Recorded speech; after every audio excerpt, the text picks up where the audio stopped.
സ്നേഹപൂർവ്വം ക്ഷമ സീരിയലിൻ്റെ ലേറ്റസ്റ്റ് എപ്പിസോഡിൻ്റെ പ്രമോ റിവ്യൂയിലേക്ക് എല്ലാവർക്കും സ്വാഗതം. അങ്ങനെ ശരത്തിൻ്റെ ഫ്രണ്ട്സും കൂടി പ്രിയങ്കയെ സിനിമയുടെ പൂജയാണെന്നൊക്കെ പറഞ്ഞ് ഒരു സ്ഥലത്ത് കൊണ്ടുവന്നിരിക്കുകയാണ്. അവിടെ പ്രിയങ്കയുടെ വലിയ ഫ്ലെക്സും സിനിമാടനം എന്നൊക്കെ എഴുതിയ ഒരു പോസ്റ്ററൊക്കെ വെച്ചിട്ടുണ്ട് കേട്ടോ. അതൊക്കെ കണ്ട് സന്തോഷത്തിലിരിക്കുകയാണ് പ്രിയങ്ക. അതിനുശേഷം ദീപം തെളിയിക്കാനായിട്ട് അവരെല്ലാവരും പ്രിയങ്കയെ വിളിക്കുവാണ്.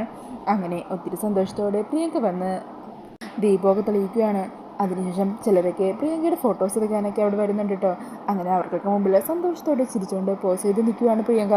ഈ സമയം ഇതെല്ലാം കണ്ട് ശരത്തിൻ്റെ ഫ്രണ്ട് ഡയറക്ടറും കൂടി അവിടെ സംസാരിച്ചുകൊണ്ട് നിൽക്കുമായിരിക്കും. അന്നേരം ശരത്ത് പറയണേ, കണ്ടില്ലേ, സിനിമ വെളിച്ചത്തിൻ്റെ ലഹരിയിലാണ് അവൾ.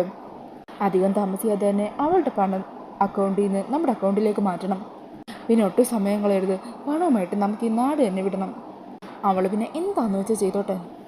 പിന്നീട് കാണിക്കുന്നത് രാധിക രാത്രിയിൽ അവിടെ പൂജാമുറിയിൽ സാരിയൊക്കെ എടുത്ത് അവിടെ ഇരുന്ന് പ്രാർത്ഥിക്കുന്നതാണ്. രാധിക പ്രാർത്ഥിക്കുക, ഈശ്വര, പ്രിയങ്ക എവിടെയാണെങ്കിലും അച്ഛന് പ്രിയങ്കയെ കണ്ടെത്തി തിരികെ കൂട്ടിക്കൊണ്ടുവരാൻ പറ്റണേ. വരടിൻ്റെ ആയുസ്സിനും ആരോഗ്യത്തിനും ഒരു കുറവും വരുത്താതെ ഈ കുടുംബത്തിന് സകല ഐശ്വര്യങ്ങളും നൽകണേ. ഇതേസമയം ദേവനാണെങ്കിൽ അവിടെ പലയിടത്തും പ്രിയങ്കയെ അന്വേഷിച്ച് നടക്കുകയാണ് കേട്ടോ. അവിടെ തനിക്ക് സംശയമുള്ള സ്ഥലത്തൊന്നും അന്വേഷിച്ചിട്ട് പ്രിയങ്കയെ കാണാതെ ദേവനാണെങ്കിൽ വല്ലാതെ സങ്കടപ്പെട്ട് തളർന്ന് അവിടെ ഇരിക്കുവാണ്. ഇതേസമയം മുത്തശ്ശിയും യശോദയും കൂടി വീട്ടിലിരുന്ന് സംസാരിക്കുകയാണ്. കാണിമംഗലത്തുകാർ അമ്പലത്തിലേക്ക് നമ്മൾ പുറപ്പെട്ടോ എന്നറിയാനായിട്ട് എപ്പോൾ വേണമെങ്കിലും പ്രിയങ്കയെ അന്വേഷിച്ച് ഇവിടെ വരും. അങ്ങനെ അവർ വരുമ്പോൾ നമ്മൾ അവരോട് എന്ത് പറയും? ആലോചിച്ചിട്ട് ഒരെത്തും പിടിയും കിട്ടുന്നില്ലല്ലോ എന്നും പറഞ്ഞ് ടെൻഷനോട് കൂടി ഇരിക്കുവാണ് യശോദ. ഈ സമയത്ത് കൽപ്പന ജയഭാരതി അമ്മയും കൂട്ടി ഔട്ട് ഹൗസിലേക്ക് വന്നുകൊണ്ടിരിക്കുകയാണ്. അങ്ങനെ അവർ വരുന്നത് കാണുന്നതും സുകുമാരി അമ്മ രാധികയോട് അവിടെ മുഖം മറിച്ച് സാരി കൊണ്ട് മുഖം മറിച്ച് അവിടെ ഇരിക്കാൻ പറയുന്നുണ്ട് കേട്ടോ. ഈ സമയം കൽപ്പനയും ജയഭാരതി അമ്മയും കൂടി പൂജാമുറിയിലെത്തുവാണ്. അന്നേരം അവിടെ സാരി ഇങ്ങനെ തലയിലിട്ട് മറച്ചിരിക്കുന്ന രാധിക അവർ കാണുന്നുണ്ട് കേട്ടോ. മുഖം കാണുന്നില്ല.